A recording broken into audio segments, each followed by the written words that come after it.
The committee will come to order.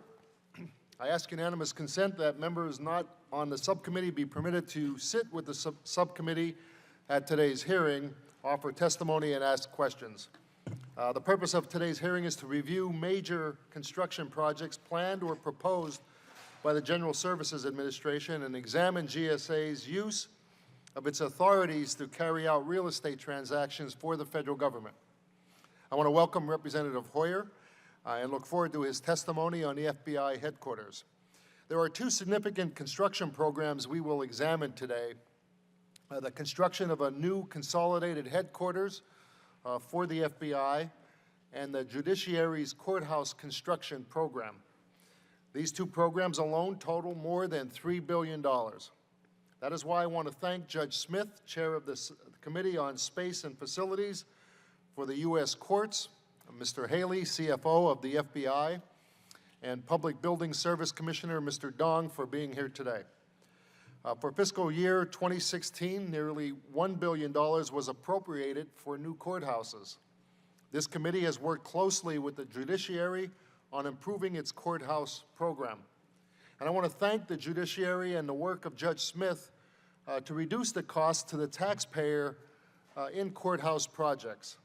Steps the Judiciary has taken include improving the evaluation process for new courthouses, adopting courtroom sharing policies, recommending less costly alternatives to new construction when appropriate, and reducing the Judiciary's overall space footprint. Now we must continue to work together to ensure new courthouse projects stay on schedule and within budget. I look forward to hearing today from GSA and the Judiciary on the strategies they will put into place to ensure we stay on track with these projects. The FBI headquarters consolidation is another significant construction project. The new headquarters is proposed to include 2.1 million square feet of space. The project is intended to consolidate scattered FBI headquarters functions into one location, reduce the FBI's footprint by 30%, and reduce the cost to the taxpayer.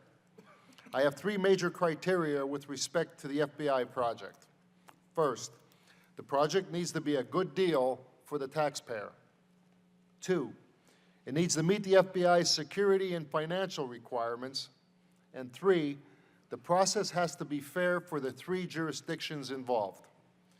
In the fiscal year 2017 budget, the administration has requested a total of $1.4 billion split between GSA and the FBI. This committee has also received a GSA prospectus to authorize a portion of the funding. As we review this proposal, there are many unanswered questions.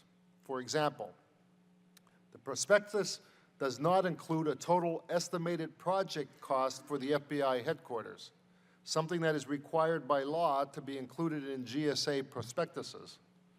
Understanding what the total cost is to the taxpayer will be important for Congress to effectively evaluate the proposal before us. GSA previously proposed constructing a new FBI headquarters using its exchange authority. Members of this committee expressed concerns regarding the use of this authority to construct a $2 billion headquarters without any congressional authorization. Now GSA is proposing the project be funded with a combination of direct appropriations and the exchange of the Hoover building. While we now have a prospectus for the FBI project because of the appropriations request, GSA has planned other major projects using its exchange authority for which no authorization has been sought. The committee has encouraged GSA to better utilize all of its authorities, particularly related to the public-private partnerships. However, we also expect there to be proper congressional oversight, particularly of projects with billion-dollar price tags. That is why we included H.R. 4487, the Public Buildings Reform and Savings Act, a bill I introduced along with Ranking Member Carson, a number of provisions that would clarify and strengthen congressional oversight over these projects. Finally, there are a number of other topics I hope we can discuss today. Last November, for example, the U.S. Court of Federal Claims voided the lease award for the TSA headquarters. What is the current plan to get this project back on track? And how does GSA interpret the ruling as it relates to authority to acquire properties? I hope we can get answers to these and other questions today. I look forward to hearing from our witnesses today, and thank you. And I now call on the ranking member of the subcommittee, Mr. Carson, for his opening statement. Thank you, Chairman. Welcome to today's hearing. I'm very pleased to have my good friend, Minority Whip Hoyer, as a witness, testifying on behalf of his great constituents in Maryland. As the federal government's landlord, GSA has a responsibility to work with other federal agencies to make decisions that will reflect both the will of the administration and Congress. This committee has worked diligently to the chairman's remarks with GSA and tenant agencies to identify opportunities to improve their space utilization. This can save taxpayer dollars, help agencies spend less on real estate, and improve their ability to provide their core services to those who need them. We've held roundtables across the nation, and we have secured commitments from leaders of various agencies and secured the approval in many ways of people from the respective municipalities. I commend GSA for their efforts and fully expect them to continue their efforts. It is just important, critically important in these times of fiscal cuts and austerity measures to use space efficiently as it is to ensure that existing building stock is properly maintained. Proactive maintenance and repair is almost always more cost efficient than reactive maintenance. This is why I'm pleased to see that the administration has committed to over $2 billion in construction, repair, and maintenance projects in their fiscal year 2017 budget. These projects range from major repair jobs to the exchange contemplated by GSA to provide a new consolidated FBI headquarters. Now, many of these projects represent federal agencies significantly downsizing of their current real estate footprint. There's a real opportunity to achieve long-term savings for taxpayers by effectively managing real estate. Included in the fiscal year 17 request is their $10.7 million mark or note for long overdue repair and alteration projects to undertake the kind of structural upgrades of the parking lot garage, for example, in my district of the federal building, Minton Capehart, which will stimulate economic activity in Indianapolis. Finally, I look forward to hearing from the Administrative Office of U.S. Courts. Now, for many years, this subcommittee has worked collaboratively with the federal judiciary to better understand their space needs and to determine where savings can be found. The committee held multiple hearings, initiated several, in fact, by GAO, and ultimately requested a moratorium in 2010 on the administration constructing new courthouses. After much discussion, the federal judiciary has committed to judges sharing courtrooms. Now, this is a close adherence to the court design guide and eliminating the use of judgeship projections in determining courthouse construction needs. As a result of the federal judiciary adopting these reforms and adopting a new capital planning process developed in tandem with the subcommittee, Congress appropriated nearly $1 billion for new courthouses in fiscal year 2016. And today, the chairman and I hope to hear from federal judiciary about how they plan to spend and prioritize their request for the authorization of funds appropriated in fiscal year 2016. Thank you, Chairman, and thank you, Whip Hoyer, and I look forward to hearing from the witnesses today. I yield back, Mr. Chairman. Thank you, Ranking Member Carson. On our first panel today, we have the Honorable Steny Hoyer. I ask unanimous consent that our witness's full statement be included for the record. Without objection, so ordered. Representative Hoyer, you are now recognized for 5 minutes.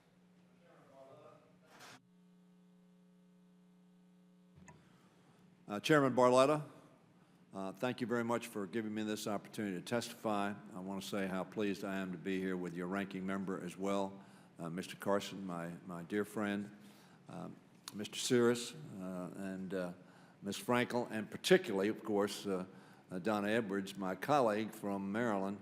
She and I represent both of the sites in Prince George's County that are two of the three sites that are being viewed and have been asked to be the subjects of proposals. Mr. Crawford, good to be here with you. Ms. Comstock is not in the room right now, but it's good to be with her as well.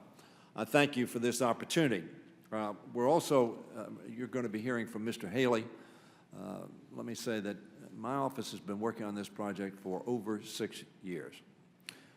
We believe it's one of the most important projects for Americans, not just for Maryland or Virginia, but for Americans generally, to make more efficient and effective the agency on which we rely so heavily, not only to keep us safe from those who commit crimes, but those who would terrorize our country from abroad. Mr. Haley will be testifying. Also, Mr. Chairman, Lisa Jackson of Prince George's County is also here.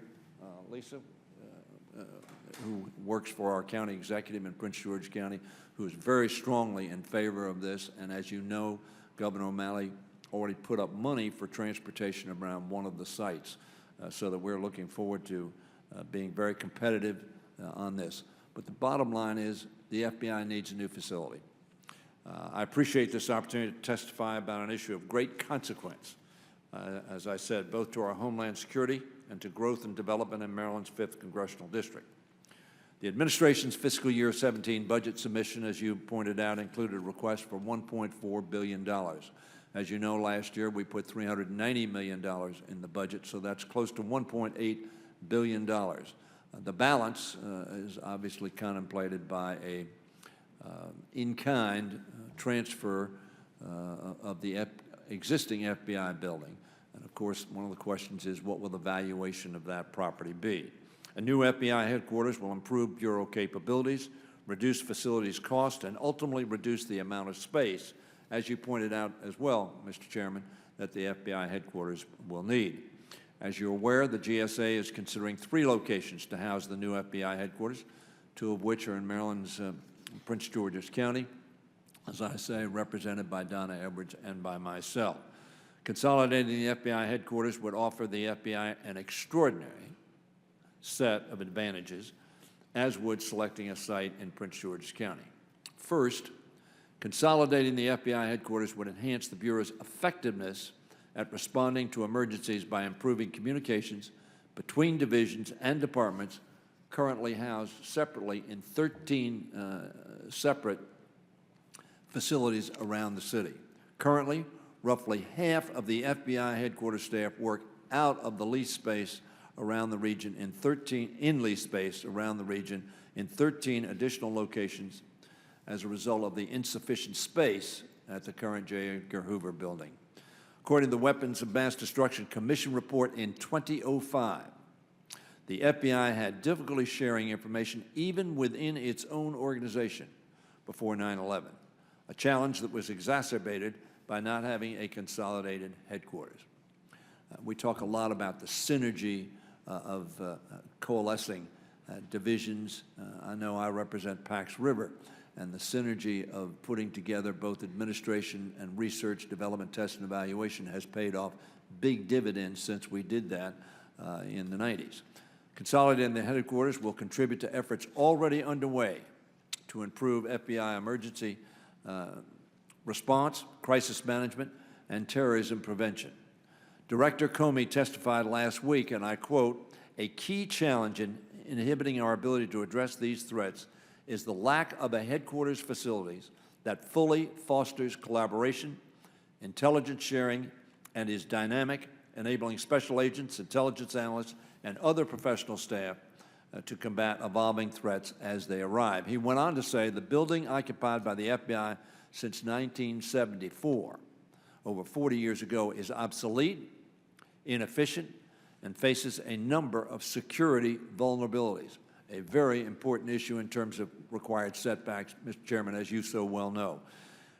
Mr. Comey went on to say, currently the facility only houses half of the headquarters workforce, requiring personnel to be dispersed in multiple locations within the national capital region.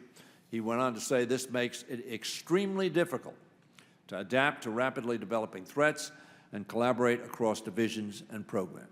Secondly, Mr. Chairman and members of the committee, Prince George's County offers the FBI's workforce a range of convenient and efficient transportation options for access to area airports. We have the Baltimore-Washington International Airport, National and Dulles, but as importantly, Andrews Air Force Base is some 20 minutes away in terms of foreign deployment on Air Force aircraft. Metro, Amtrak, and major highways.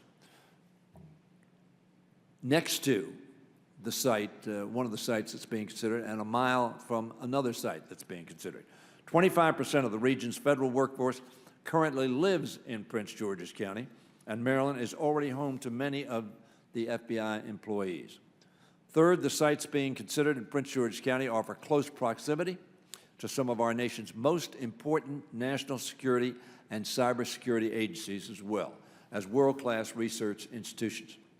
Director Comey has identified cybersecurity as one of the FBI's priorities, and Maryland is home to the U.S. Cyber Command at Fort Meade, the National Security Agency, the Defense Information Systems Agency, the National Cybersecurity Center of Excellence headquarters at the National Institute of Standards and Technology, the University of Maryland College's cybersecurity program, which is approximately 2.5 miles from this site, and the Department of Defense's Cybercrime Center, DC-3, as they call it.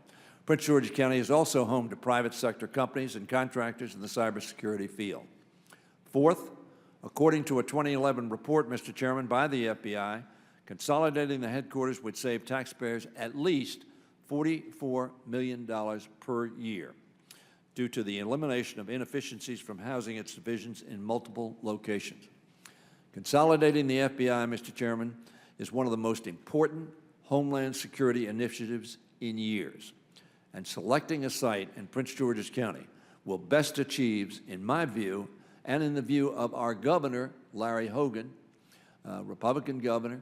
This is a bipartisan effort in our state, and that we are dedicating resources, and the governor has money in his budget this year to facilitate the selection of one of these sites. Mr. Chairman, I thank the committee for this opportunity to share my views, and I hope members will fully support the GSA's efforts with regard to the FBI consolidation.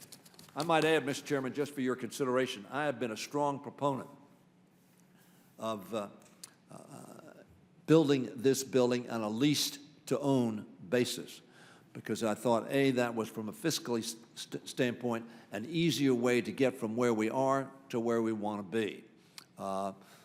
The administration and GSA have chosen not to go that route, but I would hope the committee would keep that in mind as an option. I thank you, Mr. Chairman. I'd be glad to answer any questions. Mr. Corbello, good to see you, sir. Thank you for your testimony, Representative Hoyer. It's been our policy that we'll refrain from any questions because we know you have a busy schedule, and I want to thank you for your being here today. The lease-to-own idea talked about is actually in our bill, something that we also feel is a tool that we should use, and I think we all agree that the case for a new headquarters is perfectly clear. Our challenge is to make sure that it'll be built in a cost-effective manner to better serve our country. As you said, this is a national issue, very important to our country. So your testimony will help inform the subcommittee as we review this important project. Thank you, Mr. Chairman, and thank members you for of the being committee. Thank you, Mr. Carson. Our second panel today, we'll have the Honorable D. Brooks Smith, Chair, Committee on Space and Facilities, Judicial Conference of the United States, Mr. Norman Dong, Commissioner, Public Building Service, General Services Administration, and Mr. Richard L. Haley II, Chief Financial Officer and Assistant Director, Facilities and Logistics Services Division of the Federal Bureau of Investigation. I ask unanimous consent that our witnesses' full statements be included in the record without objection, so ordered. Each of you is now recognized for 5 minutes. And Judge Smith, if you're ready, you may proceed. Chairman Barletta, Ranking Member Carson, and members of the subcommittee, I am Brooks Smith. a judge of the U.S. Court of Appeals for the Third Circuit, and I chair the Judicial Conference Committee on Space and Facilities. Thank you for the invitation to testify. As this subcommittee pursues the topic of saving taxpayer dollars by reducing federal office space costs, I can assure all of you that the federal judiciary has been actively engaged in accomplishing that very objective. As the third branch performs its paramount constitutional duties, we are focused on being good stewards of the resources Congress has provided, while also meeting the needs of the public and ensuring that security and safety concerns are met. To this end, the judiciary has implemented a number of plans, policies, and procedures which shape the way we think about how to plan and use space. While my written testimony provides greater detail on these topics, I want to use the time you have generously provided me to briefly discuss 3 points. First, the federal judiciary has adopted a number of initiatives to manage the space it currently occupies. Second, we have reformed our courthouse construction program to ensure that as we plan for future space requirements, each project will satisfy the housing needs of the particular court in the most cost-efficient manner possible. Third, the judiciary, in cooperation with the General Services Administration, is mindful of its stewardship responsibility. The courts are committed to managing our resources in a responsible manner and spending appropriated funds in the most cost-effective way we can.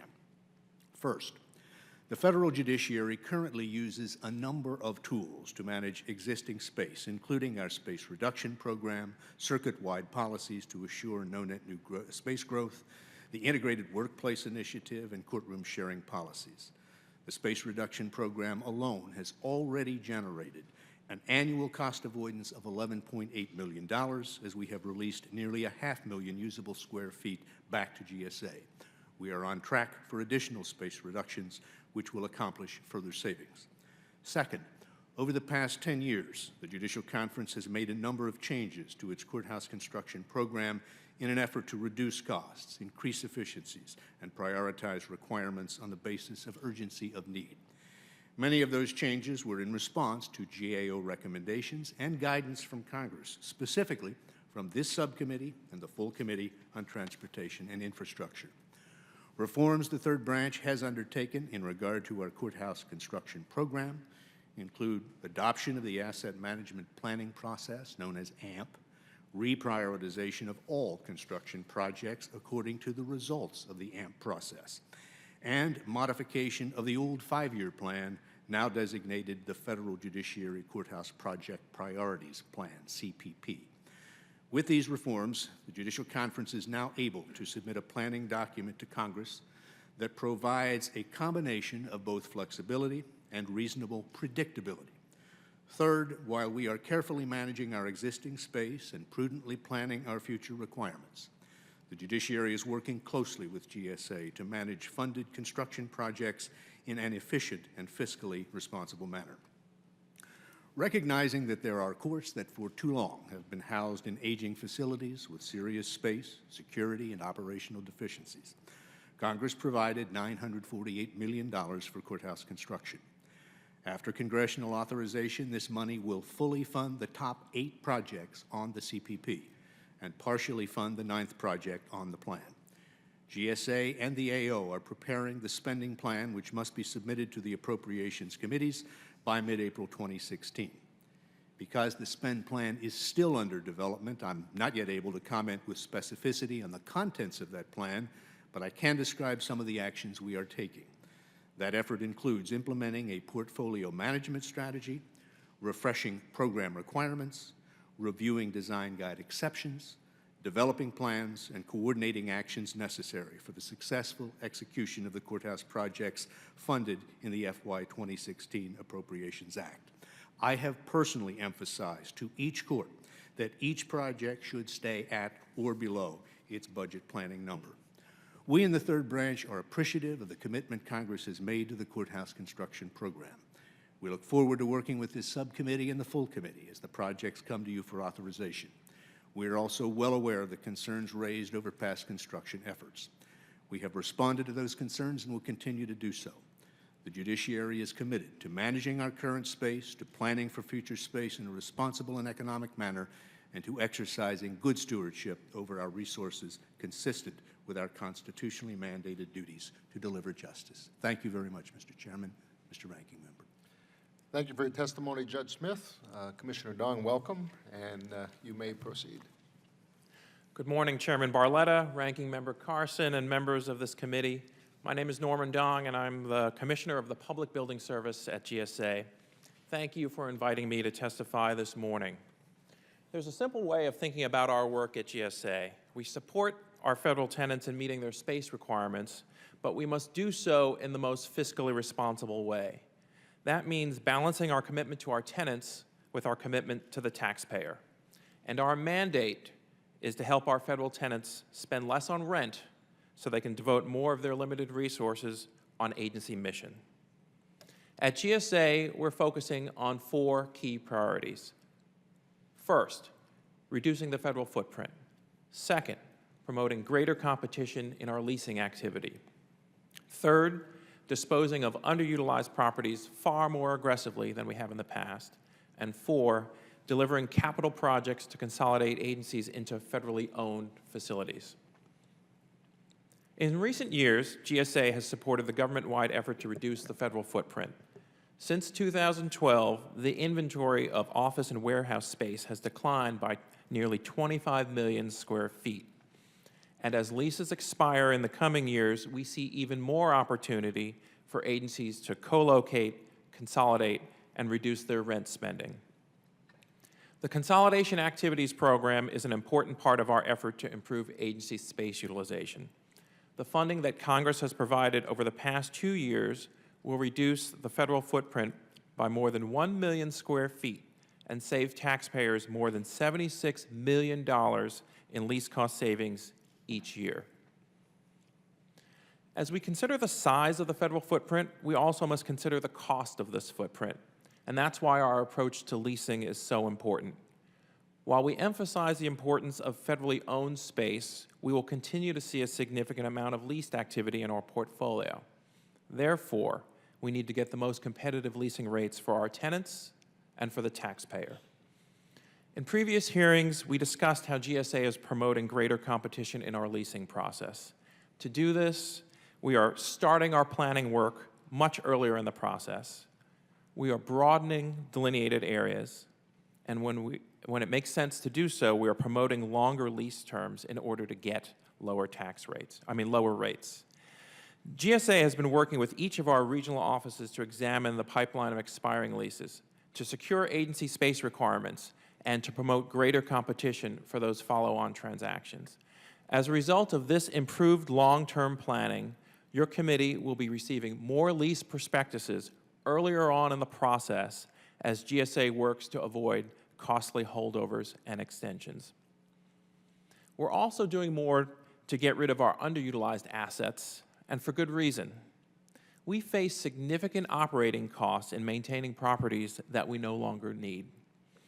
And these underutilized buildings have a significant backlog of unmet maintenance and repair needs, which we will never be able to afford in this current budget environment. Finally, we see significant opportunity to tap into the value of our underutilized assets that no longer have utility to the federal government, but reflect far more value to the private sector. Our efforts are making a difference. Over the past 2 years, GSA has disposed of more than 500 assets, which has generated close to $100 million in sales proceeds. But there's more that needs to be done. That's why, for the first time, GSA has developed a multi-year pipeline that provides greater transparency and accountability for us to get rid of those assets that we've identified for potential disposal, exchange, or outlease. Finally, I want to discuss how we are delivering capital projects to consolidate agencies into federally owned facilities. There are significant economic benefits of moving out of expensive leases and consolidating into federally owned buildings. In addition, co-locating agency components also enhances mission effectiveness through increased collaboration and coordination. We appreciate the support that this committee has provided in our efforts to develop federally owned headquarters facilities for our major tenants. One major example is the consolidation of DHS at the St. Elizabeth's campus. The St. E's project will consolidate millions of square feet of space that we are currently leasing into one federally owned campus. The consolidation at St. E's will also enhance DHS mission effectiveness while redeveloping an underutilized asset that is already in our portfolio.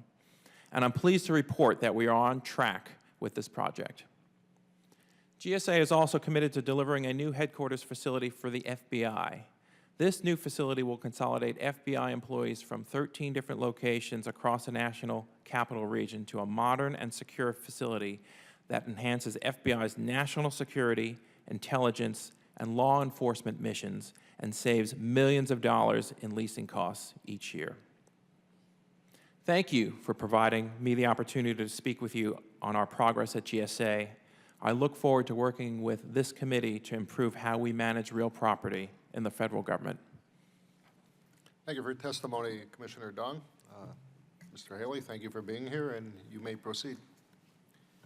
Chairman Barletta, Ranking Member Carson, committee, and I also want to thank your staff. They've been terrific in asking questions and dealing with this. It's on behalf of Director Comey, FBI family, thank you for letting us be part of this this hearing, talk about what is obviously a huge endeavor and opportunity. I also want to thank you first, though, beyond headquarters and what that iconic symbol is and operational. There's 400 or so locations across the country, many of those in your jurisdictions, and that's the tip of the spear for us, those field offices and resident agencies where the work gets done. And really just to take a short period of time to talk about two aspects of that. And one is the operational aspects and that coordination and collaboration, what has since 9/11, both for the field and headquarters, has really changed the way the FBI has done things. Director talked about that with our Appropriations Committee where we came just last week. Being a reactive organization with not much IT or technology to an organization today where we have over 6,000 state local task force members, we have foreign law enforcement and intel organizations working in our facilities, and that technology and how that works. If a building is at its best, it's invisible to that operational user. And unfortunately, especially at headquarters, our building is not invisible to the users and to the agents and intel analysts and professional staff. Has a lot of problems in terms of us being able to just get collaboration area. It was a police precinct when it was built, a national police precinct. Poured concrete for efficiency and cost at the time. That same efficiency that was built back in the 60s and 70s is today inhibiting where we can actually make the appropriate space, run wiring and cabling throughout the building. Projects take way too long. We can talk about the, obviously the footprint. We're looking at over 800,000 square feet being able to reduce in our headquarters facility with this consolidation. It's obviously, as mentioned before, there's a lot of cost savings. The security footprint is obviously another area with the setbacks at that downtown location compared to our other intel partners. But it's really that operational piece that I think is most important to us. The other piece that I think the director would want us to mention is that aspect of full consolidation. That this project, in any way it's done and wherever it's located, being able to consolidate all those pieces. The organization historically cases were done in the field. Headquarters was more of an administrative burden to the field. Today, which started in our counterterrorism side, but has expanded across all of our national security cases as well as our criminal and cyber cases, is that national global coordination center over all those things that are happening in the field. The directors mentioned before that Bonnie and Clyde may have robbed on a good day 2 or 3 banks in one small area. You now have cyber hackers and attacks going on where $80, $90 million can be stolen from all across the country. And how that coordination occurs has a lot to do with how we bring those different skill sets and those different capabilities together. And that right now is an inhibitor for us. So look forward to answering your questions today.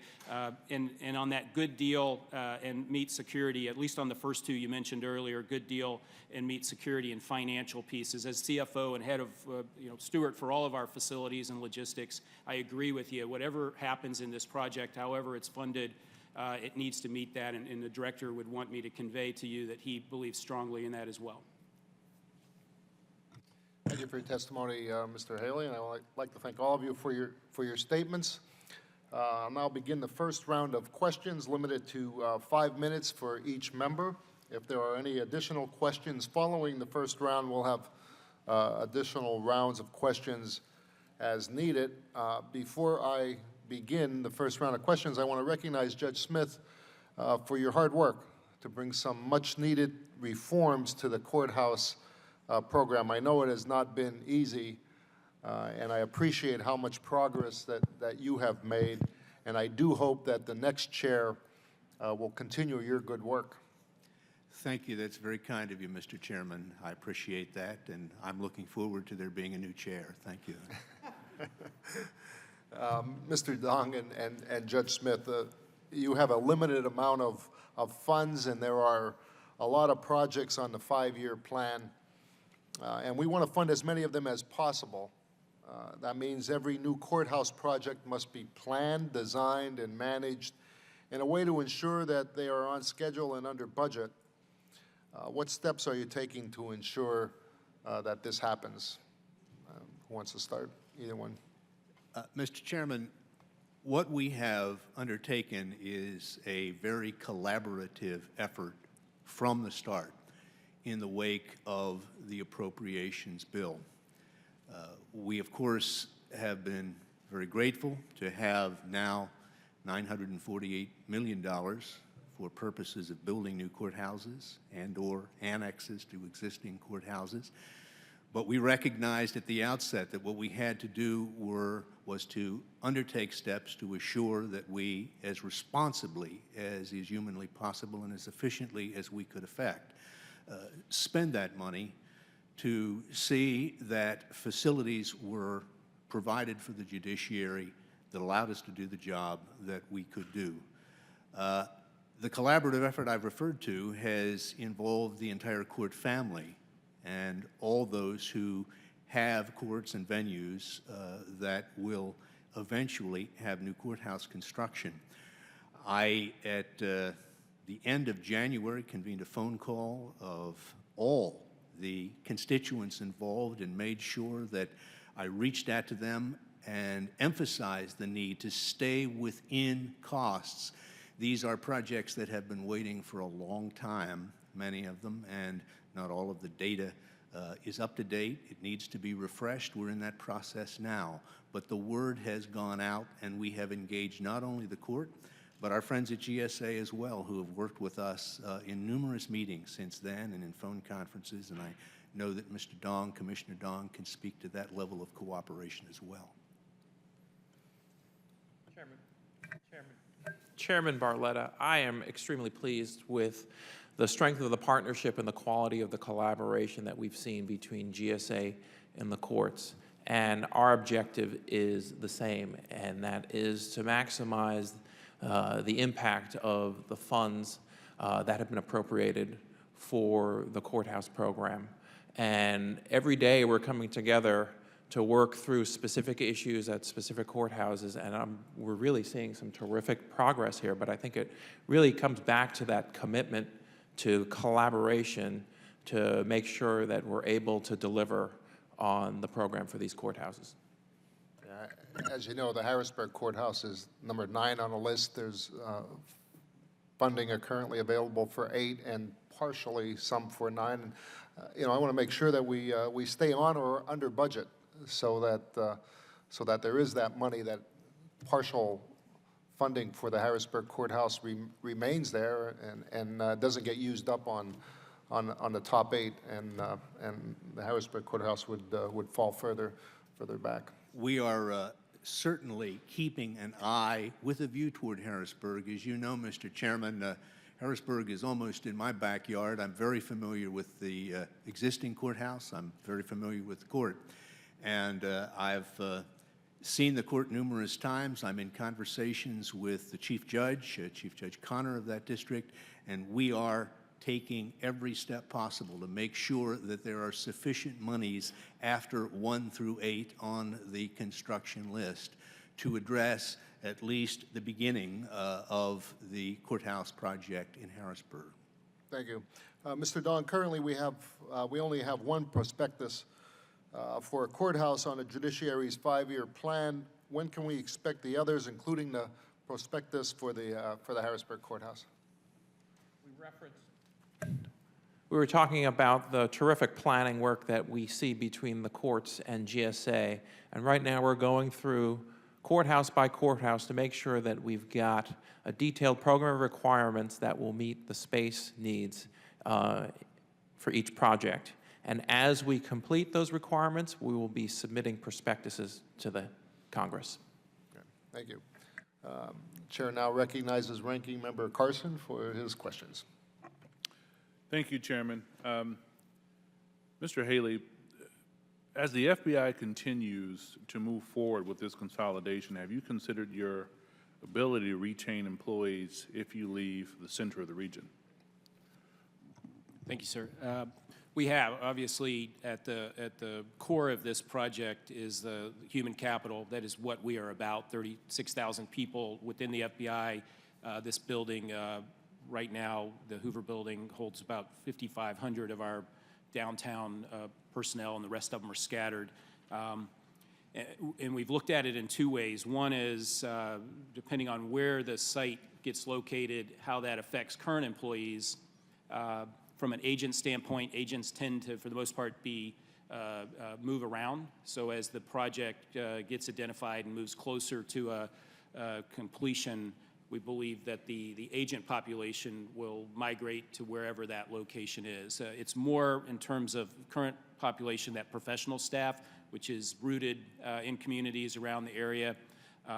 We've looked at the transportation routes. We've looked at the quality of everything from schools to all that. So it is something we're very much involved in, and we have workforce planning. We have two initiatives right now, one looking at workforce planning and the other one looking at how the future FBI employees will operate, what type of space, what type of interaction will they do. So all of that's being looked at. We think that all three sites, we're obviously agnostic to which site. We're the tenants of GSA, and they get to make that decision ultimately. But we believe all three sites can meet that requirement going forward. But it will be something we'll have to work at. It's not something that's just going to naturally get us there. I will say one other thing on the recruiting piece.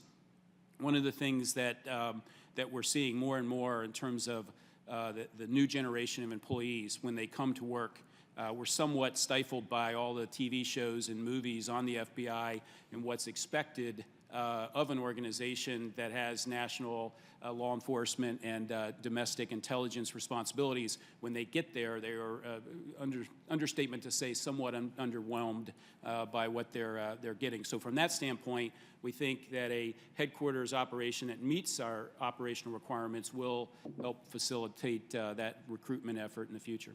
We haven't even covered the reconstruction of Quantico, but that's another subject. Judge, how does the judiciary plan to proceed with adding more projects to the Capitol Courthouse Projects Priority Plan? And does GSA, in your mind, have enough feasibility plans in the pipeline so that the courts can effectively put together a new capital priorities plan in the near future? Excuse me. First of all, the projects that are currently on the list have all undergone feasibility studies and must undergo a feasibility study before they are able to be placed on the list. So we are prepared in that regard to deal with those 8 projects that have been generally referenced here today. What we must do, and where the real work is being done right now, both by the courts and the administrative office and Commissioner Dong's people, are to refresh the programming requirements for each of those 8, as well as the Harrisburg project, and that's consuming a considerable amount of our time right now. But I am very pleased with the progress that's been made. I've been very pleased with the attitude that has been demonstrated by our court family, and the relationship that has developed between the public building service and the courts in recent years has allowed us to really negotiate our way through some old data in an effort to get ourselves into a position where we can, first of all, develop a spend plan, which we must have completed by mid-April, and then be able to submit to the Congress, and with GSA developing the necessary prospectuses that each project will require. Yes, sir. Commissioner Dong, lastly, is it possible to even build a new FBI headquarters without exchanging the current FBI headquarters? And would redeveloping the Pennsylvania Avenue site into a new federal complex make financial sense for GSA? We think the exchange is an important part of the process of delivering a new headquarters facility for the FBI, because it really allows us to tap into the value of the Hoover Building. We see significant development interest on that site, and it's an important element of our larger funding strategy and our larger commitment to delivering a new consolidated headquarters facility for that agency. Yes, sir. Thank you. I yield back, Mr. Chairman. Chair now recognizes Representative Crawford for 5 minutes. Thank you, Mr. Chairman, and thank you, gentlemen, for being here today. Mr. Haley, real quick, how much do you think you saved? What's the estimate on saving construction costs when the consolidated headquarters is built? So you're talking about the actual building, or what we're saving right now in terms of rents and that? What's a new consolidated headquarters? So, well, the part that I can talk to is, we're those 13 lease sites around the Washington, D.C. area, plus the Hoover Building. We're spending about $130 million in lease costs and utilities today. And that doesn't even count the fact that each one of those facilities requires security. They each have their own IT apparatuses in those facilities. So as we look at those costs and consider the options of that all being on a campus where we're not securing multiple facilities, we're not paying rent, we're not paying for air conditioning and utilities on off hours that we're having to do across these different locations. We think it's considerable. Since the 2011 study that was cited previously, that number, I think it was mentioned at about $40 million. We have not done an updated study until we get closer to kind of seeing where the final location will be, and that's really kind of in GSA's lane. But we do know it'll be tens of millions of dollars. I think there's another... You're going to save tens of millions of dollars with this consolidation? On an annual basis. Okay, let me ask you this, just in time's clicking here. During our last hearing, the FBI testified the need was for 1.9 million square feet for the headquarters. Today, the request is 2.1 million square feet. Why the change? I don't think it's, the number has not changed. The current footprint is about 2.9 million. That 2.1, I think, is the gross square footage. I think the actual office, the actual space that people would occupy is the 1.9. Those two numbers get kind of bantered back and forth. It's about 2 million square feet. It's about a million square feet less than we have today. Okay. Mr. Dong, as new federal courthouses are built, what's GSA doing to ensure that vacant courthouses are reused, sold, or otherwise redeveloped in a timely manner? Comes back to what we were talking about before in terms of looking at our portfolio, including our vacant courthouses, and being much more aggressive in terms of identifying opportunities to either dispose of those courthouses or exchange those courthouses or look for outlease opportunities. And we recognize that we can't afford to keep these properties on the books, so we're moving far more aggressively than we had in the past. Let me go back to Mr. Haley. I understand that the funds requested for the FBI are intended to be added to GSA's funds to complete the basic construction of what's called a warm-lit shell, but additional funds will be needed for FBI's build-out. Is that correct? And how much would those funds, how much would the FBI's build-out cost, and where would the funds come from? Yes, sir. So the resources that have been identified that were appropriated in 16 and that are in the President's budget for 17 are for the overall building cost. Those have been split between GSA and the FBI. In addition to that, like any of our field offices or resident agencies, the headquarters building, those above standard cost would be an additional amount that we would be working with our appropriators and OMB to identify. Some of those we've made a commitment because of the importance of this project that we would be identifying those within our own resources. That's things like information technology, above standard security requirements, furniture, and that type of stuff. Gotcha. All right, yield back. Chair recognizes Ms. Frankel for 5 minutes. Thank you, Mr. Chair, and thank you and the ranking member for accommodating my request to sit in today. And thank the witnesses for being here and for your service. I specifically wanted to come here today because I represent South Florida area that is served by the United States District Court for the Southern District of Florida, and I am assuming that some of you are familiar with that situation. The district is one of the largest federal judicial districts in the country. It spreads across 15,000 square miles, reaching from Vero Beach in the north to Key West in the south. Its jurisdiction over federal and civil criminal issues arising in South Florida, serving 6.3 million people from 9 counties. In 2013, 8,000 civil cases were filed, making it one of the busiest jurisdictions in the country. Its central courthouse, and the only one in Broward County, is located in Fort Lauderdale, and that's the one I want to talk about. It was built 40 years ago, obviously before 9/11, and so it has quite a few security issues. It also has the plague of South Florida mold, roof leaks, flooding, and so forth. In 2015, the Judicial Conference of the United States, which I'm sure Judge Smith knows, named Fort Lauderdale Federal Courthouse as most in need of replacement in the country and urged a feasibility report. Our committee, the Transportation Committee, did pass a resolution, and we ask that we receive a feasibility report by September. But we haven't received it yet. We have a preliminary. We don't have the final. I'm just wondering where it is.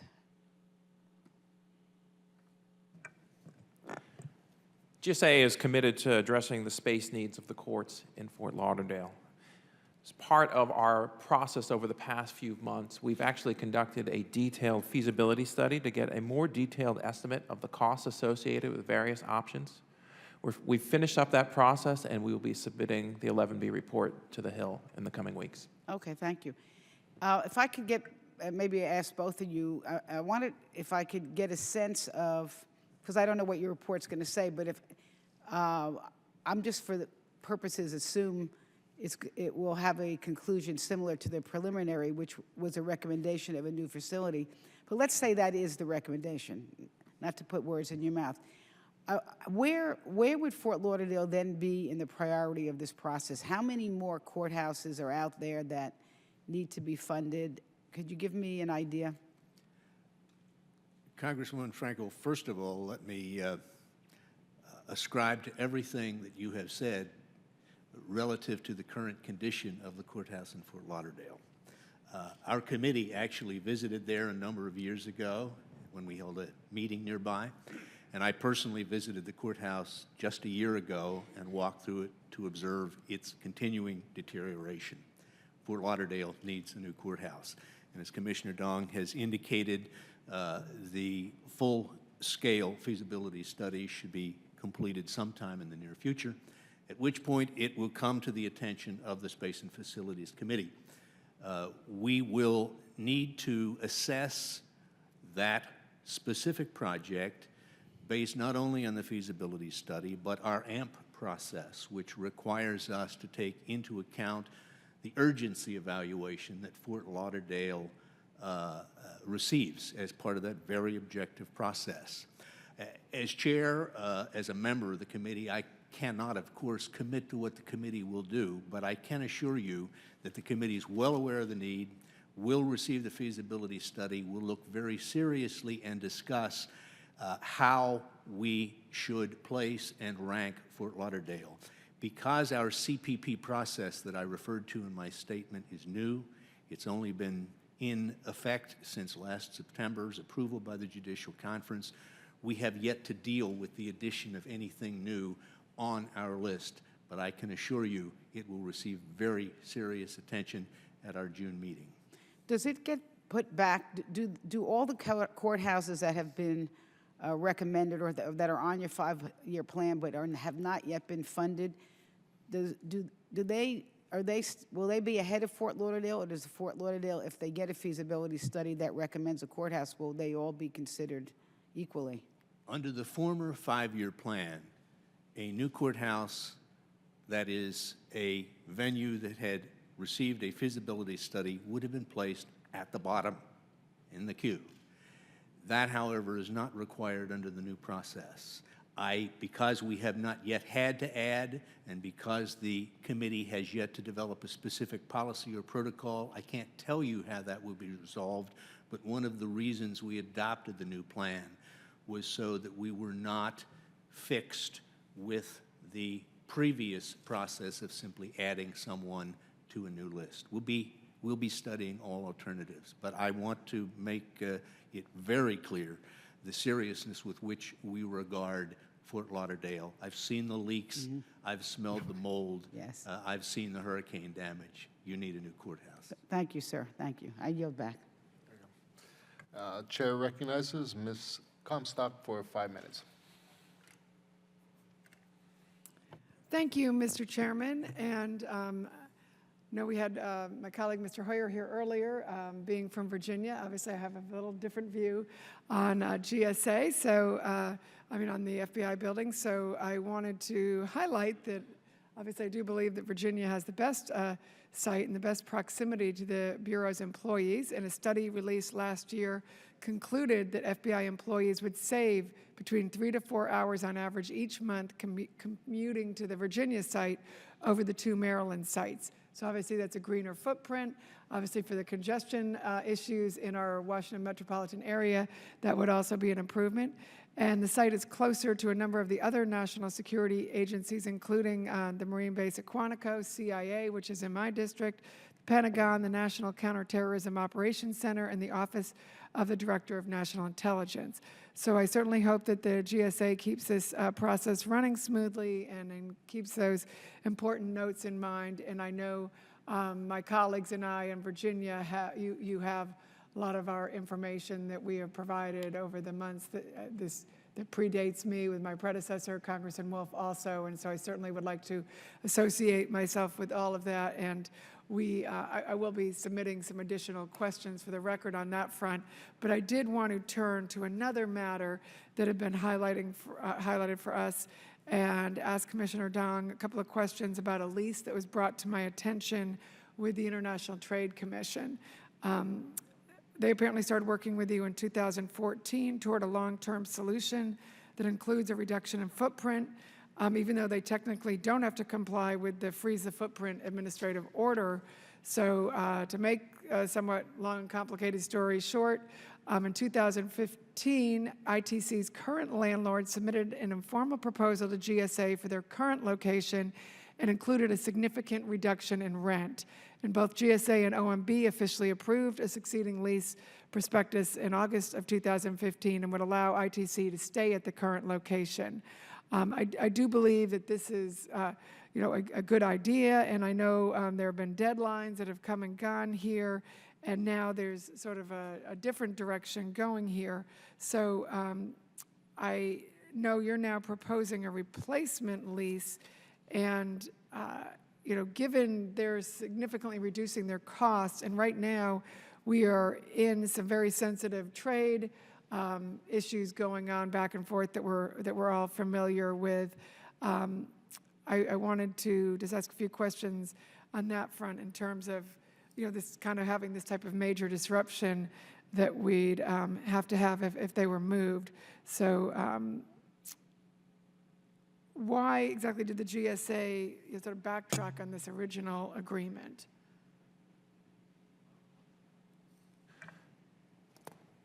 Whether we're talking about the ITC lease or whether we're talking about any other expiring lease, when we talk about our commitment to competition at GSA, we're serious about it. And we want to make sure that for any transaction where you have a lease that's expiring, that we embrace competition in a meaningful way. And that's what we're trying to do with the ITC lease, and that's what we're trying to do with all of our expiring leases that we see. Okay. But given they have, I mean, in terms of, as you're looking at this now in a competitive sense, the fact that they have been able to get that reduction there and wouldn't have to have the move, are all those costs and all of that disruption going to be taken into account? Whether we're talking about the ITC lease or any other expiring lease, one of the things that we will consider is move and replication costs. But again, we want to make sure that we go through the discipline of the process to have some healthy competition in the process to make sure that we're getting the best leasing rates for our tenant agencies and for the taxpayer. Okay. Okay, well, I do have some follow-up questions that we'll also be submitting on that, but I did want to highlight that because particularly given the sensitive trade negotiations going on right now and their very demanding schedule and role, I hope that all of that would be considered in the entire cost too and make sure that that's all included. Thank you, Mr. Chairman. Chair recognizes Mr. Perry for 5 minutes. Thank you, Mr. Chairman. Gentlemen, thank you for being here.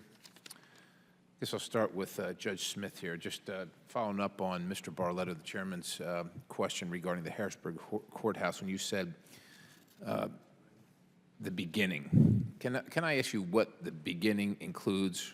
When you said we're going to look at the beginning of that, we're going to certainly after the 8 courthouses in front of it are addressed, we're going to be looking at, those are your words, the beginning. What does that mean?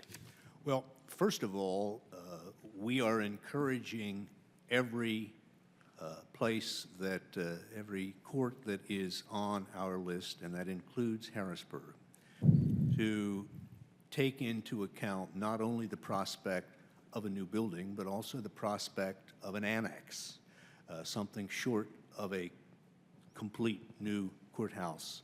So that is a factor that's going to have to be considered by the court family itself in the Middle District of Pennsylvania. But what I meant by the beginning is, and as was noted by Chairman Barletta in his introduction and question to me, was an acknowledgement that the funding that has been provided has not been funding that contemplates a complete build of a courthouse. It is our responsibility, that is the responsibility of the courts and the responsibility of the courts in working with the GSA, to see to it that the 8 projects that have been contemplated be completed in such a fiscally responsible way that there is a sufficient amount of money remaining for Harrisburg to get a start on the process. So does that mean design? When you talk about an annex, does that mean acquisition of land or a study regarding the size? What does that mean in a tangible sense? I don't know if I'm not getting it or what, but I don't know what that means in the sense that somebody can say there's something tangible here at the beginning. What does that mean? We don't know yet what it means, Representative Perry, in the sense that we don't know exactly what Harrisburg will need, nor have they, as a court, indicated to us finally what will be suitable for them. As you well know, as the chairman knows, the discussion over the years has been for a complete new build of a courthouse. We have in more recent years, as fiscal realities have taken their place, as they rightfully should, that we should look at alternatives to new builds. But this is a project that has been on the list for many, many Right. years, and the data that we have needs to be refreshed, and we don't have that refreshing yet, but that process Okay, so is for ongoing. me, from what I just want you to I want to brief you back and you confirm that I got this right, because I got to go talk to these constituents, right? They're my bosses. So the beginning means, that, as you said, a refreshing of exactly what Harrisburg thinks it needs and kind of a validation of what it needs. That's the very beginning, sir, but we are certainly hopeful that we will be making even more progress than that, depending upon how much money of the $948 million that's been appropriated remains after The spend plan for the other 8 has been approved. Do you have a date? Is there a timeline? Is there a suspense date with getting that information from Harrisburg? Is there something associated with that? Well, the spend plan that we're required to submit is due in mid-April. After that, there will be prospectuses provided by GSA, prepared by GSA, and provided with respect to all projects. And with respect to Harrisburg, we anticipate prospectus development to follow at some point after that mid-April date. All right, thank you. Mr. Dong, I'm going to turn to you regarding the FBI, I think more than Mr. Haley. Apologize. I'm dealing with, as the chairman of OME and Homeland, St. Elizabeth. St. Elizabeth's the new site for Homeland Security. So it was supposed to be done by 2015. It's over $1 billion over budget. I'm just wondering, as I read the narrative here, the new FBI is somewhere between $2 and $3 billion. That's the narrative that I have here. I don't know where that came from, but you know, that's a 30% difference, right? I would think we'd be able to bracket it a little more closely than $2 to $3 billion. I don't see exactly what the cost is. I see that $75 million's been allocated to GSA's building fund. I see that $315 million in the FBI's budget for design, yet we don't have a site yet. Is there a timeline associated? Is that $315 million still remain since we don't have a site? Is the $75 million in GSA's FBF for construction, management, and oversight, does that still remain? Because there hasn't been any construction, right? There might have been some design, but it's really hard to do any meaningful design without a site, right? And you're down to 3, but you haven't selected one. And then finally, we don't know right now the value of the Hoover building, right? GSA's backed off their exchange program because I guess the value wasn't there. But what is the current projected value so that we can see how that fits into the $75 million, the $315 million, and the $1.4 billion requested? Can you make some sense of that for me? Sure. First off, let me say that we appreciate the funding that the Congress provided in fiscal year 16 to support the full consolidation of the FBI headquarters. We want to make sure that we're being fully transparent as we talk about project costs. We're committed to following up with committee staff after this hearing to provide additional details on the project costs. You asked about the value of the Hoover building. Ultimately, that's for the market to decide, and we will have a far better sense as the bidders submit their proposals at the end of June. So you have no appraisal. Do you have an appraisal? I mean, you might not want to divulge it, and I understand that, but do you have an appraisal? There have been appraisals conducted for that site. All right. Is that information available to members of Congress? We can provide additional information to members of Congress and the staff after this hearing. All right. In terms What of about full the project cost? What about the $75 million and the $315 million that have already been allocated for pre-construction and design activities? You don't have a site. Is that money still sitting there, or has it been spent, or a portion of it spent? And if so, what on? We've not yet obligated the dollars in fiscal year that were provided in fiscal year 16. Our expectation is that we will be able to make a contract award by the end of this calendar year where we'll be able to obligate those funds. So all those funds still remain as they were, 75 and 315 million complete. We've not yet obligated the funding for fiscal year 16. Thank you, Mr. Chairman. I yield. The chair now recognizes Mr. Micah for 5 minutes. Thank you, Mr. Chairman. Good to be back with the old subcommittee and some of the leaders here. Mr. Dong, a couple of quick questions. First, thank you for your work on a number of projects that have languished, and you've helped move some of them forward. I appreciate that very much. Just a quick, real snapshot at the Trump project, the old post office. Our first hearing of this subcommittee when I became chair was at the old post office in the annex. It was 32 degrees outside. We held it inside. It was empty at 38 degrees. You weren't there for that, but we've made some great progress. I hear it's on, It's on schedule and within budget. Can you tell us about the old post office Trump project? My understanding is the same as yours, is that that project is on track for completion later this year. Okay.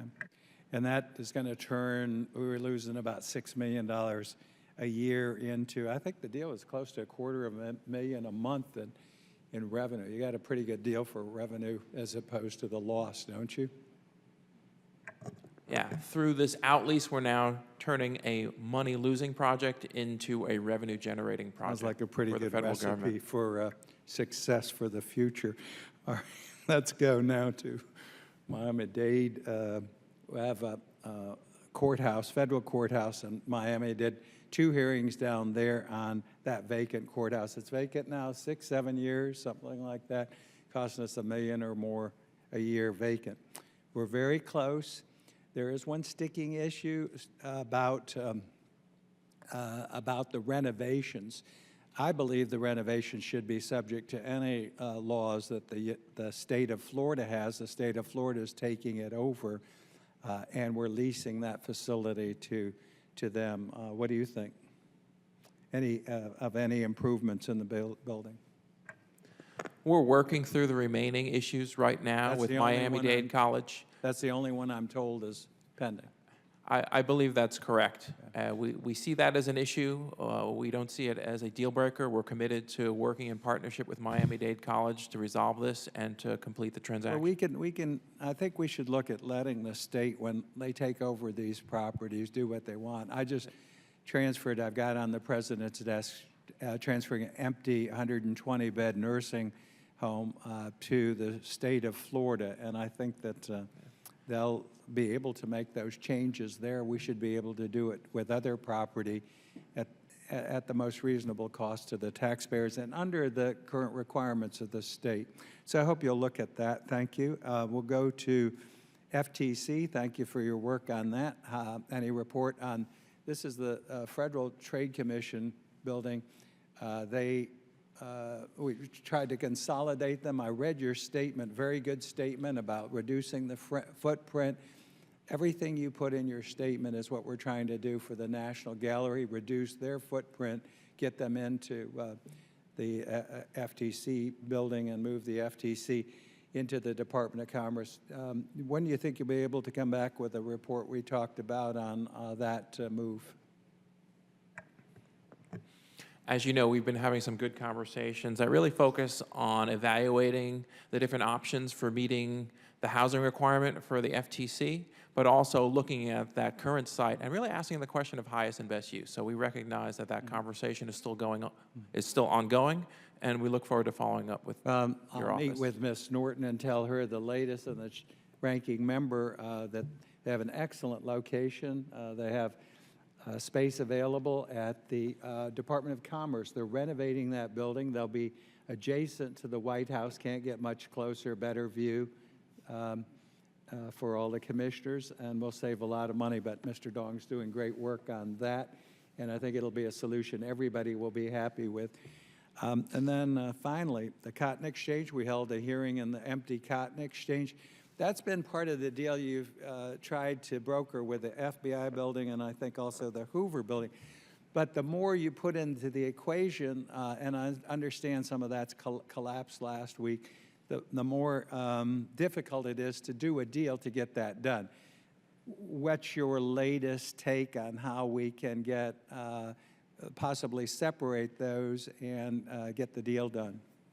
We had originally proposed to exchange the Cotton Annex along with the regional office building for renovation work to complete the modernization of headquarters at 1800 F Street. Unfortunately, that deal didn't materialize, but what we've decided to do with the Cotton Annex is to move forward with a disposal. Good. And by doing so, we'll actually be able to dispose of that property 2 years earlier than planned. Okay. You win my praises. We got to move these things. And you went down a path that didn't work. I think I commend you on all of the above. He's doing a good job, Mr. Chairman. Yield back the ballot. Thank you. The chair now recognizes Ms. Norton for 5 minutes. Thank you very much. Mr. Chairman, for this hearing and for this opportunity to clear up some issues that are pending. Mr. Dong, I've worked with the other side on language in H.R. 4487. That is a bill that will be marked up tomorrow to finally get the GSA to develop the very valuable property facing Independence Avenue, essentially mall property. It would be the entire Department of Energy site. It would be consistent with the ongoing Southwest Eco District Plan. Mr. Dong, given the delays that have been involved, the false starts here, can the agency commit to completing the program requirements for the Department of Energy by June? Absolutely. Our plan, right now, we are working with the Department of Energy to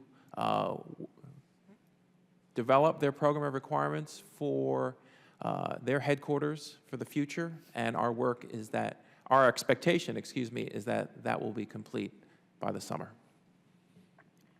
Now, you just discussed disposal of the Cotton Annex.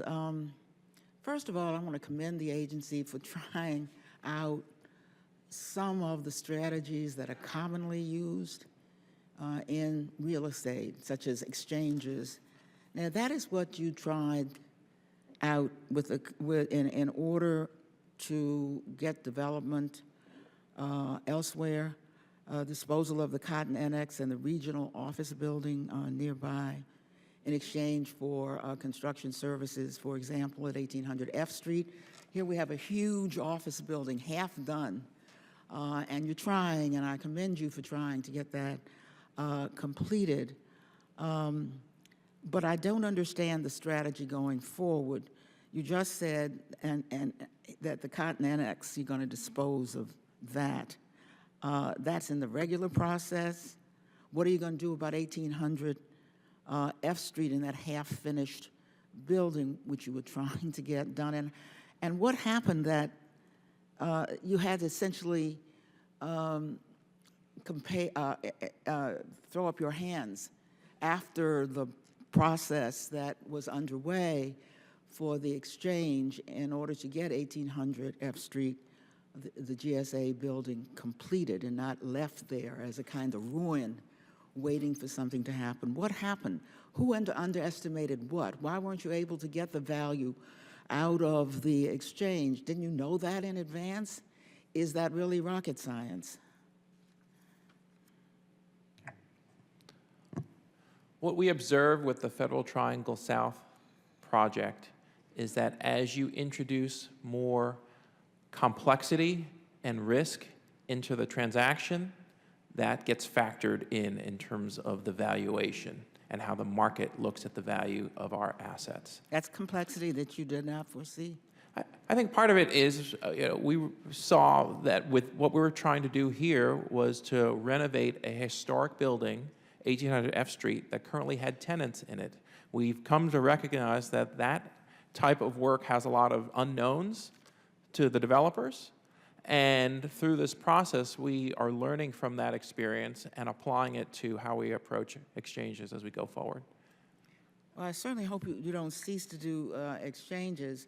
But what's going to happen to 1800 F Street there? You talk about disposal of Cotton Annex. And of course, this committee has been at pains to ask for disposal of, especially in this most valuable of sites. But that just leaves you, doesn't it, with the ordinary process and 1800 F Street with no strategy for moving forward? We recognize that we've got to complete the modernization of 1800 F Street. The building has only been half renovated. But as we look at that question, we're also looking at our larger portfolio of federally owned buildings across the nation. So we've got to make some tough choices in terms of we've got significant need across the portfolio as the portfolio ages. And we recognize that there's some trade-offs in this tight budget environment, which is why we've asked for full access to the Federal Buildings Fund, because we feel that it's important to take the dollars that we collect from our tenant agencies and to reinvest them back into our federal buildings. So if you could use those funds from the Federal Buildings Fund, which I thought were for purposes such as that, you could get that building completed? I think an important element here is to make sure that every dollar that we collect in rent, we're able to reinvest back into the federal portfolio. We appreciate the funding that we got in fiscal year 16. We think that goes a long way to helping address the backlog of repairs and modernization needs that we see in the portfolio. But if you look at earlier years, previous years, that wasn't always the case. Mr. Chairman, I have more questions, but if I've reached the end of my time, then is there a second round? Yeah, we're going to do a second round. Chair recognizes Mr. Meadows for 5 minutes. Thank you, Mr. Chairman. Mr. Dong, I'm going to follow up on the gentlewoman's questioning, because you equivocated. You're not answering her question, and that is that specifically, are you going to reinvest the money in that particular project and get it done? Yes or no? Because you talk about what we haven't done in the past. I mean, she wants to know if it's done, and let me tell you the reason why. It's like nails on a chalkboard when I hear you. This is about our fourth hearing as we start to look at excess inventory, at decisions made by GSA. And as a previous real estate guy, it really just bothers me to no end to see the way that we're managing our federal portfolio. And so we've given a free pass a number of times, whether it's here or in OGR. And I guess what I'm asking you today is, can we start to look at a real plan from GSA? And I know you got new leadership, and I'm looking forward to working with the new leadership. Can we look at a real plan where you report back to this committee on a plan to look at how we manage our portfolio, whether it's excess, whether it's courthouses, or finishing this particular project? Absolutely. I talked earlier about our commitment to moving far more aggressively to identify our underutilized assets and to move them off the books, whether we... So when will we see a plan? Because far more aggressive, the last aggressive plan that we had actually took over 40 years to get rid of the excess inventory that we heard from GSA. So more aggressive could mean 30 years, and I guess the chairman, the ranking member, I think want to see something that's more aggressive than that. So at what point will you provide this committee a plan on how we're going to look at properly managing the federal portfolio? Yeah. As I mentioned in my opening testimony, for the first time, GSA has developed a multi-year pipeline of potential properties that we're going to either dispose of or exchange or seek out leases for. We are happy to share that with the committee as a follow-up to this hearing. But let me, so looking at that, and so let me ask the specific question then. With this, for the first time ever, this pipeline, how many years will it take to get rid of the excess inventory that's on your list? I know you work with OMB and others as it relates to that, but how many years are we looking at? I think it comes back to having a stronger project management discipline as we look at those assets one by one to make sure that we've got a plan and that we've got a schedule for each one. So what would you consider a reasonable estimate to get rid of 90, let's back it up, 75% of the backlog in terms of excess inventory? What's a reasonable time frame to get rid of that? What we will show as we follow up and provide additional information to members of this committee is for those assets, we will have a sense of timing for each one. But that's a great answer to a question I didn't ask. How many years would be reasonable? 10 years, 15 years? I mean, obviously, it's in your purview. You've looked at this. What's reasonable at this point? I don't have that answer today, but again, in the information that we will share, we will be much more transparent in terms of the time it will take asset by asset. So let me ask you, are you willing to commit here today that within the next 30 days that you get this committee a time frame of which you're going to liquidate those assets? A time frame? Absolutely. All right, thank you.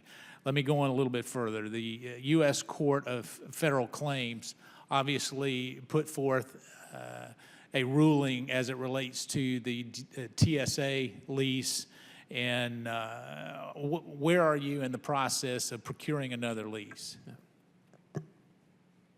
With regard to that transaction, we chose not to appeal the decision that was made on the protest. Instead, what we did was we recognized the problem, we addressed the problem, and we're continuing down the path of a competitive process for that follow-on, for that expiring lease. Well, the ruling was very clear in terms of the role of GSA, and it was very explicit in terms of what you can and cannot do, and it said the executive branch does not have the ability. I think they were very exact in their ruling with regards to being able to expend public funds without authorization. Would you agree with that?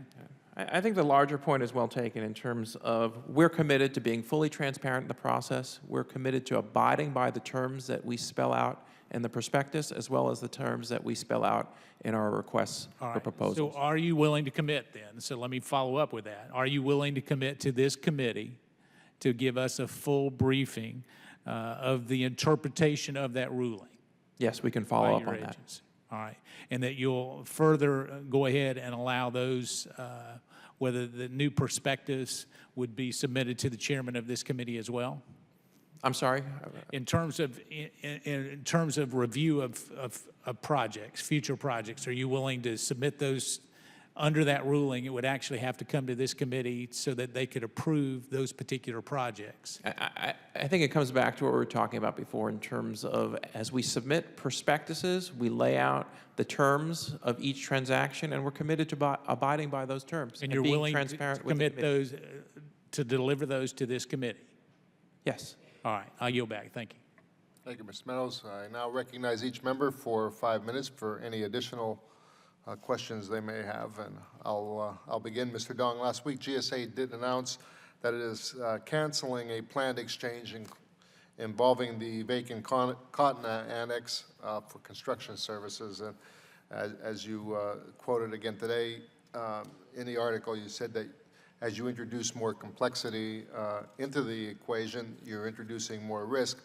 The FBI project is significantly more complex than swapping a vacant building to renovate the GSA headquarters. My question would be then, why commingle the Hoover building in the transaction rather than sell the Hoover building outright to the highest bidder to maximize the return? We see some distinct differences between what we're proposing to do for the FBI project versus what we saw with Federal Triangle South. And with the FBI project, there's far less complexity and risk than what we saw with Federal Triangle South in a couple important ways. One, as I mentioned before, with the Federal Triangle South transaction, we were proposing major renovation of a historic building that had tenants in it. With the FBI, we're looking at new construction. Secondly, we think that there's far more development potential with the Hoover site than with the sites that we were proposing with Federal Triangle South. And the third element comes back to our funding strategy. With the FBI, the exchange is just one component of a larger funding strategy. We appreciate the funding that Congress has appropriated for the FBI project last year, and the amount that we've requested in the fiscal year 17 budget we expect will fully address the needs for that consolidation.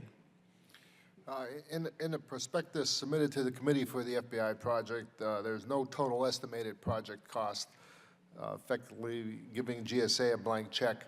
Section 3307 of Title 40 clearly requires prospectuses include an estimate of the maximum cost to the government of the facility. How does the FBI prospectus comply with the law? We recognize the importance of proper oversight, and we recognize the importance of being fully transparent in this process. We are committed to following up with the staff of the committee to provide additional details on total project costs. Thank you. With that, I'll recognize Ranking Chairman Carson for any additional questions. Thank you, Chairman. Chairman Dong, GSA was appropriated over $2 billion in fiscal year 2016 for the construction and major repair and for alteration projects. Sir, how does GSA approach encouraging use of small businesses and awards for construction and alteration projects. And did the Public Building Service meet all of its small business goals in fiscal year 2015? Absolutely. We have a strong organizational commitment to our small business goals, and if you look at our track record in recent years, we've been hitting it out of the park.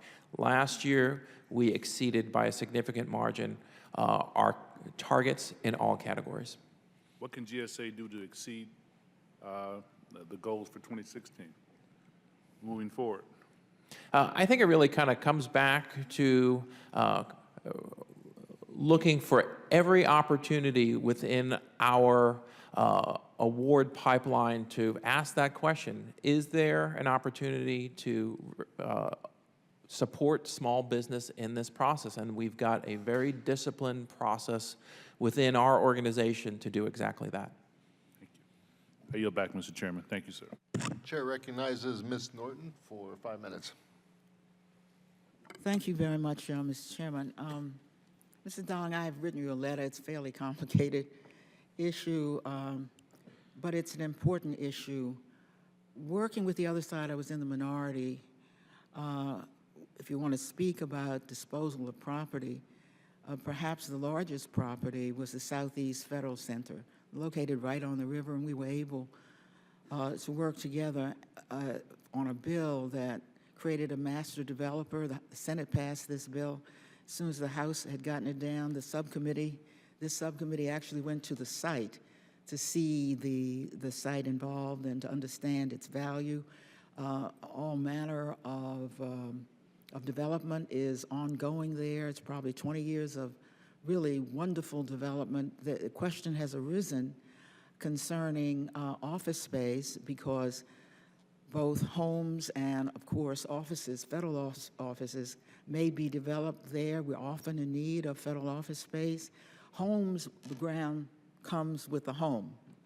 But when it comes to office space, we continue to own the ground, and the master developer has to pay for the ground rent. Now, the master developer, it seems to me, has a legitimate question, wants to know whether or not being obligated to pay the ground rent, how may it compete if it wants to compete in what would be a competition of the GSA to put office space, since they do office space and other developers do office space. They argue that at the very least, the reversionary interest in the property would be accelerated if they were allowed to compete. I want to make sure that the competitive process is truly competitive, but that this notion is cleared up, because it doesn't seem to me to be fair to leave it wide open. It should have been cleared up by now. And I've asked for a response to a letter because I thought it was sufficiently complicated. It should be laid out in writing within 30 days, but since you are here, and when it was early February that I sent it, I would like to hear your take on that issue. We share your commitment to the competitive process. We also share your commitment to the redevelopment of that neighborhood. And I'm glad that you brought this issue to my attention. And quite frankly, what we're doing right now is we're taking an honest look at that question. I look forward to following up with you in terms of how we have evaluated that and our process going forward. I have a question on the Secret Service building. You see the interest in this committee on disposing of those properties that we say everybody agrees should be disposed of. Of course, some are more complicated than others. Webster School comes up every time we meet. It is one of the most underutilized properties. Of course, it also happens to be in the middle of town, which makes it very valuable if the government were to dispose of it. GSA released an RFI on the site in October. Of course, the Secret Service is a neighbor, and I commend you on getting an RFI so we could try to figure this out. Can you now provide us an update on where we stand on this long outstanding underutilized property, which would bring the government so much in return, were we able to dispose of it? Absolutely. I think everybody recognizes that the Webster School has been vacant for decades. And if you actually go into that building, you can see the impact of years of neglect. And what we recognized was that, okay, time's up. It's now time for action. And what we've done through this RFA process is to see that there is significant development potential here. And we recognize that there's a way to do this that meets the expectations of the Secret Service. Well, that was in October. When can we expect? We're moving forward with disposal of this building. But you don't know, you have no idea of what the time frame is. I have asked my team in the National Capital Region to just move this now. Please give this some priority, Mr. Dong. Absolutely. That's a lot of money on the table. Finally, could I ask a question about an amendment? Actually, I filed it as a bill. I'm ultimately going to ask the chairman who's worked, it seems to me, so well with us on other amendments, if he would consider this if there is a manager's amendment. I'll call it my motherhood amendment. I learned that there were not lactation spaces for federal employees because somebody wrote me to indicate that in the Smithsonian there were lactation spaces in only one building. I immediately contacted Smithsonian. They acted immediately.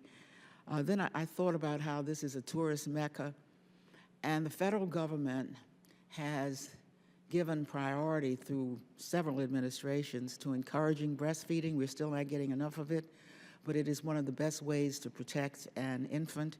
It's seldom that somebody would be visiting a federal office site, or for that matter, a federal employee would need lactation spaces, but this amendment that I will offer tomorrow, if it's not included in the manager's amendment, would say that the federal agency should set aside existing space, no new space, that could be available in the event that someone visiting the amendment needed lactation spaces, or a federal employee needs it. We have a very low birth rate in this country. That's why I don't see why we would need a whole room that nobody could use. But I wonder if you can identify whether or not you see any cost implications if all we're doing is saying use this room, but continue to use it for other purposes. If a mother happens to visit at this time, then of course this is a room that you will be prepared to leave for, I don't know, half hour to allow lactation to take place. Do you see any cost implications of setting aside existing space in office buildings that we own or rent? We recognize the importance of this requirement, and we're committed to finding a solution to make it work in our federal buildings. And you have not as yet found any cost implication if I'm talking about current space? If it's current space, we should be able to find a way to make it work. Thank you very much, and thank you, Mr. Chairman. Thank you. Thank you. The FBI project is obviously a very important project, and it's also important that we get it right. You know, large projects have a history of running over costs and sometimes run out of money halfway through, and we need to be careful that a project as important and as big as this doesn't follow past history. You know, as we said at the onset of the hearing, that it's important that this project meets the needs of the FBI, and it's also a good deal for the taxpayers. I'd like to thank all of you for your testimony here today. Your comments have been very helpful to today's discussion. If there are no further questions, I would ask unanimous consent that the record of today's hearing remain open until such time as our witnesses have provided answers to any questions that may be submitted to them in writing, and unanimous consent that the record remain open for 15 days for any additional comments and information submitted by members or witnesses to be included in the record of today's hearing. Without objection, so ordered. I'd like to thank our witnesses again for their testimony today. If no other members have anything to add, The subcommittee stands adjourned.